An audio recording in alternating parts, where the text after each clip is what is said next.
On July 29th of 2019, police received a phone call about a domestic dispute between a man and his ex-girlfriend.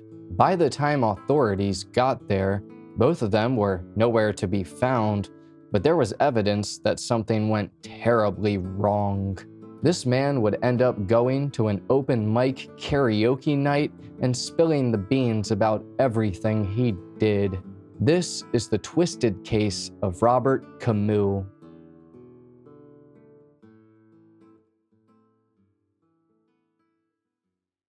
Hello, friend, and welcome to High Time Crime. My name's Joel, and on here I specialize in true crime and also professional frisbee. I can really toss a disc. But anyways, today we're going over the case of Robert Camus and what he did to his ex-girlfriend. You're going to learn about deception and a guy who wasn't going to stop until he got what he wanted: murder.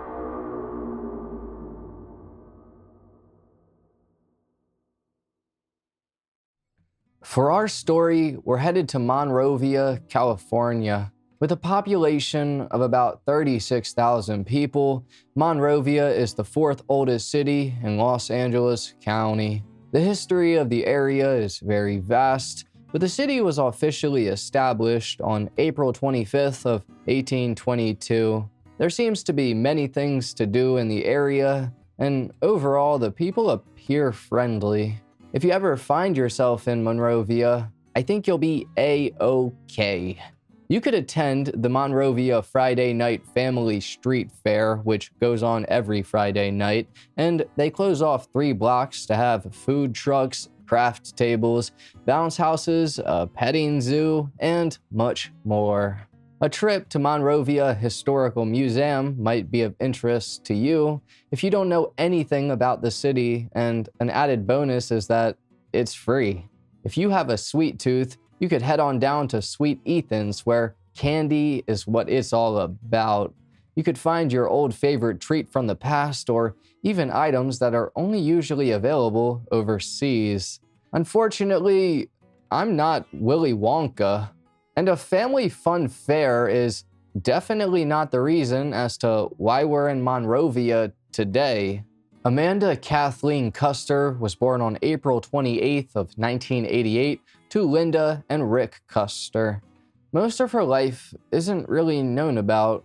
We do know that she graduated high school in 2006 from Liberty High School in Bakersfield, California. Amanda would eventually study at Lyle's College of Beauty, but I'm not sure where she worked after or anything like that. She did have a son who was 8 years old at the time, but he lived with her parents in Idaho. About 2 years before July of 2019, she got into a relationship with a guy named Robert Anthony Camus. A lot more of his life was put out onto the internet, so we have a pretty decent backstory for him. He was born sometime in October of 1992 to Donna and Robert Edward Camus. While his childhood isn't exactly told, he left a decent crumb trail from his teenage years. First off, Robert was a good skateboarder, definitely far above average, and he has a ton of videos all over YouTube of him skating. I'll touch on that a bit more shortly. From 2006 to 2008, he went to Monrovia High School and then transferred to Mountain Park High School. He completed his education about 1.5 years early because he participated in an independent study program. He took a college course while he was in high school. Eventually, he would graduate, and then from 2009 to 2011, he went to Citrus College and completed a lot of general education requirements, and he spent his time looking into wildlife resources and forestry. Robert was good enough on a skateboard around this time to actually get sponsored by a brand named Tribe Skateboards. He would receive skate decks, clothing, and apparel because he was on the team, and also have to participate in events held by Tribe.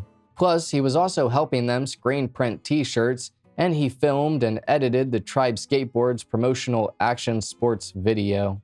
Then, by 2011, Robert became a Team Ripstick pro rider. I know you all remember the Ripsticks. Nice idea. But he edited their videos for them, filmed for them, and was even allowed to attend the X Games X Fest as a team rider. Also, in 2011, Robert transferred to Sierra College to expedite his college degree. This, however, only lasted for a year before he withdrew and decided to stay in community college. The reason for that was for him to transfer to a university. By the next year, 2012, Robert went to Pasadena City College, and here he got on the dean's list, was awarded a scholarship, and also was on the debate team. In 2013, he was hired as a retail sales associate, and this only lasted for about a year and 7 months until in 2014, he resigned on his birthday to accept a position as the 2014 LA Auto Show Crazy Cart booth manager and to focus on school. That job that he got lasted from October to December, and he was quickly out. Robert went to Pasadena City College from 2012 to 2015, and during 2015, he must have taken the year off of school and work or something. But then in 2016, he went to Glendale Community College, and at the same time, he went to California State University. It would take him about 2 years to finish schooling, so in the meantime, he got a few jobs. He became a firefighter and had to use tools such as chainsaws and figure out how to problem solve.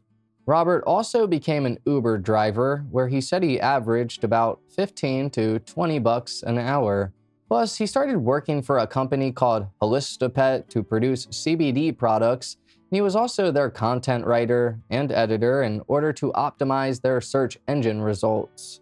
In 2017 is when Robert somehow met Amanda Kathleen Custer. They lived only but a block away from each other. The two immediately hit it off and thus began a pretty long and toxic relationship. But before things between them got really bad, Robert graduated college in 2018. In April of that year, a woman who identified as Amanda Custer's grandmother filed a petition for a restraining order against Robert.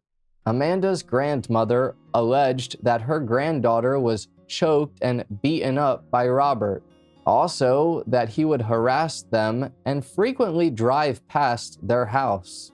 In May of 2018, Amanda's grandmother's request was denied after a hearing in court.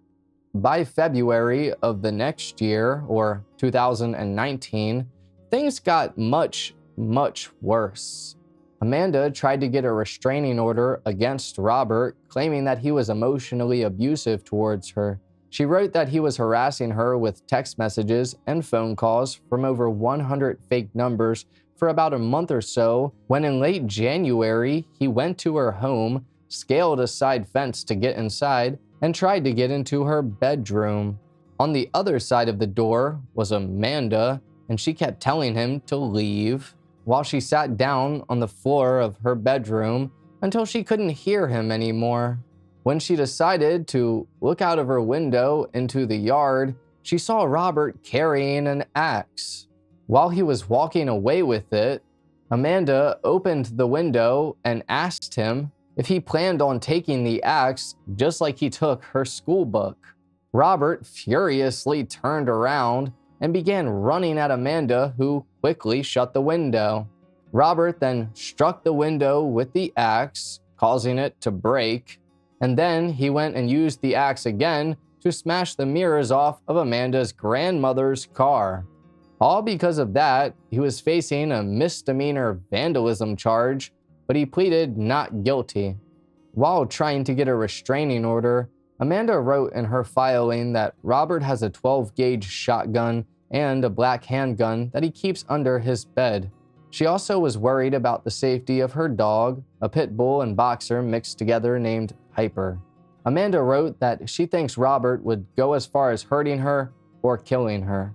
In late February of 2019, Amanda's petition was denied after a court hearing, though Robert was eventually ordered to wear an ankle monitor that tracks his location and to stay away from Amanda sometime a little bit later around May.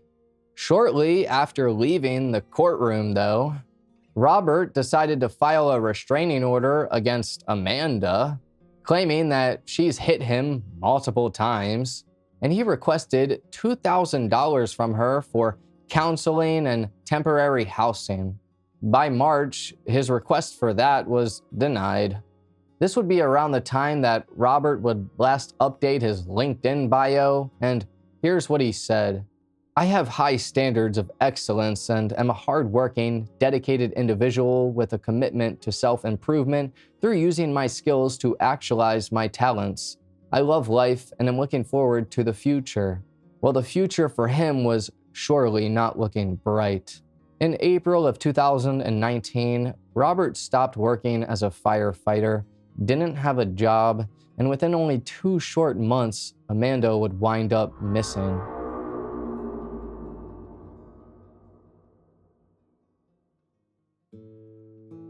On the morning of July 29th of 2019, at about 8:15, the police received a phone call from someone who said that they saw Amanda being placed into the back of Robert's 2017 Toyota Prius. The caller said that Amanda looked to be unconscious. By the time the police would arrive to the scene, they found evidence that something bad happened. There was blood in the bedroom. What's weird, though, is that this occurred at Robert's home, but he did live only a block away from Amanda. And as to why she was there, I think it was beyond her will. The timeline of events I'm going to tell you next are what police believe happened. Earlier, I mentioned that Robert was wearing an ankle monitor. Well, somehow he cut it off so he wouldn't be tracked. After he put Amanda in his car, he then left his home and drove to Glendora and purchased some food at a Del Taco a little bit after 8:30 a.m. Next, he decided to stop by a Shell gas station and buy some cigarettes. From this point forward, he continued eastbound and went to another store, though I'm not sure which one or what he did there. Afterwards, Robert left there a little bit before 9:30 a.m. and began to head south on the freeway. As for what he did for the next 5 hours, the police don't know, but at about 2:40 p.m., he visited a Chase Bank ATM. It's presumed that during those 5 hours, he went somewhere and took Amanda there too. Later into the night, Robert decided to visit King Eddie's saloon, where there was an open mic karaoke night going on. For whatever reason, he decided to hop on the microphone and confess to everything. Right here, I'm gonna get you into this house. Cut the EMP off my leg and then I'm out. Mother, you don't even know I'm a dude. I killed my bitch and buried that bitch in the dirt. And I'm out because the cops trying to look for me and I'm trying to shut my mouth. The guy who recorded this video was named Michael, and he was just hanging out at the bar. While him and Robert were sitting together at the bar after that happened, Robert asked Michael where he planned to post the video. Michael told him that he was going to put it everywhere, and Robert said that that was cool. Meanwhile, the police were actively looking for him. Monrovia police got a tip that Robert could potentially be downtown in Los Angeles, and so they decided to call the LA police. The LA police then went around to see if there was a gray Prius anywhere in the area, and there was. A little bit before 3 a.m. on July 30th, the police spotted his car parked about a half-mile away from the King Eddie's saloon. Robert was sleeping in the back seat and awakened by police officers yelling at him to get out of the car. He refused and pretended to still be asleep. After having about a 5-hour standoff, the LAPD SWAT team shot tear gas into his car to force him to come out. He was then arrested and was being held without bail on a warrant that was related to domestic violence, burglary, battery, and assault charges that Amanda ended up also filing in May.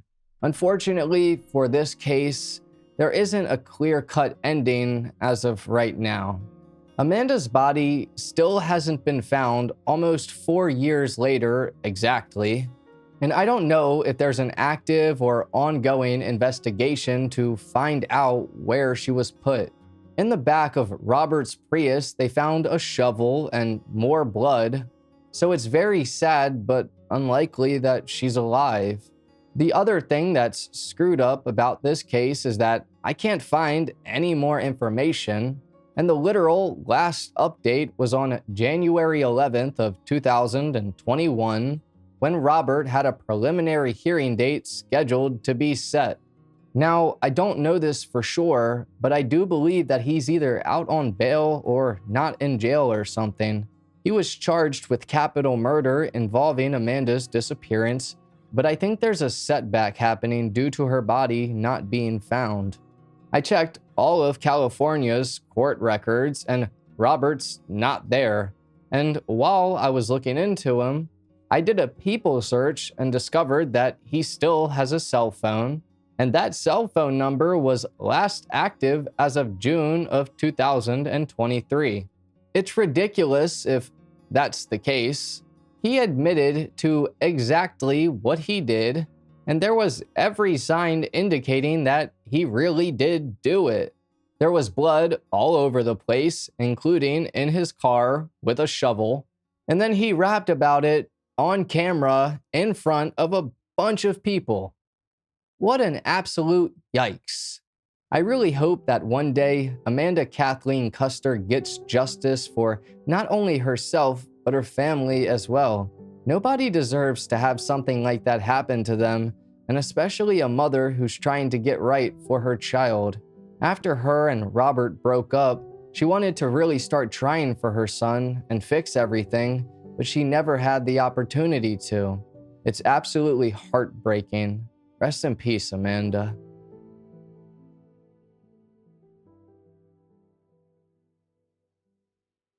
But anyways, thank you for watching this episode of High Time Crime.